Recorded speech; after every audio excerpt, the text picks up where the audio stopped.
नमस्कार दोस्तों, हमारी आज की कहानी का नाम है बहू। लीजिए सबके लिए गर्मा गर्म चाय और पकौड़े, कहते हुए हेमा अचानक से कमरे में घुस गई। हेमा के अंदर आते ही सब चुप हो गए, जैसे उनकी चोरी पकड़ी गई। सब एक दूसरे को देखने लगे। हेमा, तुमको कितनी बार कहा है कि एक बार दरवाज़ा खटखटा के आया करो, हम यहाँ ज़रूरी बातें कर रहे थे। हेमा के पति संदीप ने कहा। हेमा की आंखें भर आईं और वो भरी आंखों से वहाँ बैठे ननद और उनके पति और अपनी सासू माँ को देखती है। हेमा को वहाँ खड़े रहना अच्छा नहीं लग रहा था। अब तो वह तुरंत कमरे से बाहर आ जाती है। उसके बाहर आते ही ननद जी ने कमरे का दरवाज़ा बंद कर लिया। आज हेमा अपने कमरे में आके खूब रोई। जिस दिन से शादी करके आई थी तब से देख रही थी कि उसको घर के किसी बड़े फैसले में शामिल नहीं किया जाता था। बहुत गैर सा महसूस होता था उसे। हेमा सोचती, जब बाहर के होके दामाद जी को शामिल किया जा सकता था तो बहू को क्यों नहीं। जितना सम्मान दामाद को मिलता है उससे कहीं ज़्यादा बहू को मिलना चाहिए। पर उतना तो छोड़ो, दामाद बराबर ही मिल जाए, इतना ही हेमा के लिए काफ़ी था। हेमा की शादी को 5 साल हो गए थे। जब शादी करके आई थी तो सब कुछ बहुत अच्छा लगता था, मानो सपनों सा लगता था। लेकिन धीरे धीरे जब वो घर के कामों में, घर की ज़रूरतों में घुसने लगी, तब उसको समझ आया कि उसे सिर्फ घर में एक सजावट के सामान की तरह बस रखा गया है। किसी भी चीज़ में उसकी कोई मर्जी नहीं चलती। इन सब चीज़ों का कोई अधिकार नहीं मिलता था। कभी हेमा को कुछ भी चाहिए होता तो संदीप उसको पैसे दे देता। लेकिन जब भी हेमा जानना चाहती कि कितना कहाँ पैसे जमा करते हैं, कितना सेविंग कर रहे हैं संदीप, तो संदीप हमेशा टाल देता। कभी मजाक में, कभी प्यार से, कभी कुछ नहीं बताता। हमेशा कहता, तुम आम खाओ, गुठली क्यों गिन रही हो, बहुत ही पैसे वाले की बीबी हो तुम, चिंता मत करो। हेमा एक मध्यम वर्गीय परिवार की लड़की थी, जहाँ हर खर्च को रजिस्टर में नोट किया जाता और पाई पाई का हिसाब रखा जाता था, और कहाँ कितने पैसे जमा हैं सब कुछ एक डायरी में नोट रहता था। हेमा हमेशा संदीप से कहती कि सेविंग करना बहुत ज़रूरी होता है, हमेशा एक जैसे दिन नहीं होते। और संदीप कहता, तुमको क्या लगता है मैं सेविंग नहीं करता? मैं बहुत सेविंग करता हूँ, तुम चिंता मत करो। अगर करते हो तो मुझे भी बताओ ना, मुझे भी जानकारी होनी चाहिए। हेमा हमेशा यही कहती, फिर भी संदीप नहीं बताता। एक दिन ननद और दामाद जी आए थे।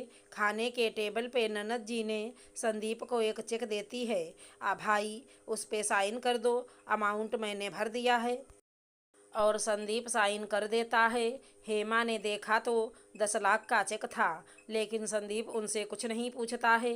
पर हेमा रात में संदीप से पूछती है कि 10 लाख का चेक किस लिए लिया जीजा जी ने। संदीप ने बताया, दामाद जी को कोई नई गाड़ी लेनी है। ठीक है, जैसा तुम्हें ठीक लगे, बोल के चुप हो जाती है हेमा। लेकिन सासू माँ और ननद जी ने देख लिया था हेमा को चेक देखते हुए। अगले दिन हेमा सासू माँ के लिए कमरे में चाय लेके जाती है।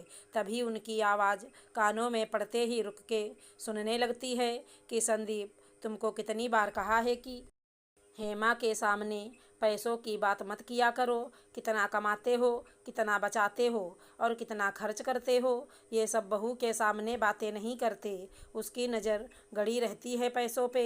ऐसे बहुएं बिगड़ जाती हैं, जाके अपने मायके में देने लगती हैं। और रीमा, तुझे क्या ज़रूरत थी खाने के टेबल पे चेक देने की? बाद में अकेले में भी तो सिग्नेचर ले सकती थी। हेमा अब सब कुछ समझ चुकी थी कि इस घर में बहू एक नौकर से ज़्यादा कुछ नहीं है। नौकर से ही अपने पैसे छुपाए जाते हैं। और ये भी समझ चुकी थी कि क्यों उसको कोई भी जानकारी नहीं दी जाती किसी भी चीज़ के बारे में, ताकि मेरी दुनिया बस किचन तक सीमित रह जाए। बहू को घर में आए कितने साल क्यों ना हो जाए, लेकिन उसको हमेशा गैर या अजनबी ही समझा जाता है। उसको अपने परिवार का सदस्य मानने में बहुत समय लग जाता है। हर बात में कहा जाता है कि अभी तुम नई हो या तुम अभी आई हो, तुमको समझ नहीं आएगा। लेकिन अगर किचन का या घर का कोई काम सही से ना हो तो हमेशा कहा जाता है कि इतनी पुरानी हो गई या इतने साल हो गए तुमको आए हुई, फिर भी अभी तक समझ नहीं आया। समय ऐसे ही बीतता रहा। हेमा पे एक रात मुसीबतों का पहाड़ टूट पड़ता है। संदीप का बहुत बुरा एक्सीडेंट हो जाता है और वो कोमा में चला गया। जितने पैसे थे हेमा के पास उसे उसने इलाज में लगा दिया और सासू माँ ने भी अपने सारे पैसे लगा दिए इलाज में। पैसे तो थे संदीप के पास, लेकिन किस बैंक में थे किसी को पता नहीं था और सारे कार्ड और चेक वो अपने लॉकर में रखता था, जिसका कोड सिर्फ उसी को पता था। लेकिन संदीप तो कोमा में था। हेमा बहुत परेशान थी। जिस जिस दोस्तों को संदीप ने पैसे दिए थे, जो उसके सबसे अच्छे दोस्त थे, उनसे हेमा पैसे मांगती। वो अपनी गरीबी की कहानी सुना के रोने लगते। दोस्तों को तो छोड़ो, ननद जी और दामाद जी ने भी मदद नहीं की, ये बोल के कि उनके पास तो पैसे हैं ही नहीं, वो तो संदीप से पैसे लेके काम चलाते थे। और वैसे भी कुछ लोग का मानना था कि संदीप अब कभी ठीक नहीं होगा, तो उस पे पैसे लगाना बेकार है। घर की हालत बहुत ख़राब हो गई थी। अब संदीप को कोमा में गए 2 साल बीत गए। उन 2 सालों में हेमा के घर की गाड़ी, सारे गहने और सासू माँ के गहने सब कुछ बिक गए। पर हेमा ने हार नहीं मानी और अपने घर की हालत को बचाने के लिए एक नई शुरुआत करती है। एक नए बदलाव के इंतज़ार में हेमा ने एक टीचर की नौकरी कर ली थी। साथ ही घर पे बच्चों को पढ़ाती ताकि रोज़मर्रा की ज़रूरतों को पूरा कर सके। घर का खर्चा और संदीप के हॉस्पिटल का खर्चा भी अब किसी तरह हेमा पूरा कर लेती थी। साथ ही अब सासू माँ की सोच में भी बदलाव आ चुका था कि कौन अपना है कौन पराया। जिस बहू को बोलती थी कि कुछ भी जमा पूंजी की जानकारी मत देना, अब वहीं उनको लगता कि काश बहू को सब पता होता।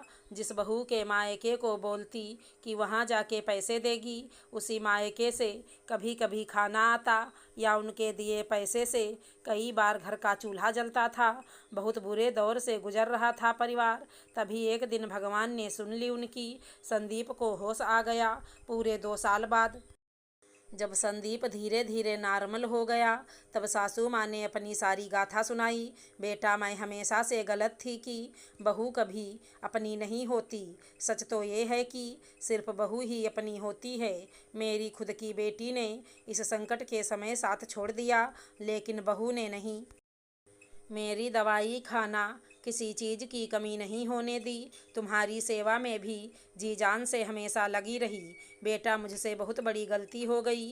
काश बहू को सब कार्ड और बैंक के पैसों की जानकारी होती तो हमारा ये हाल ना होता। आज हेमा का कद संदीप और उसकी माँ की नज़रों में बहुत ऊंचा हो चुका था। साथ ही अपनी सोच और अपनी करनी पे बहुत ही पछतावा भी हो रहा था, क्योंकि आज उनकी जो भी हालत थी सिर्फ उनकी गलत फैसले की वजह से।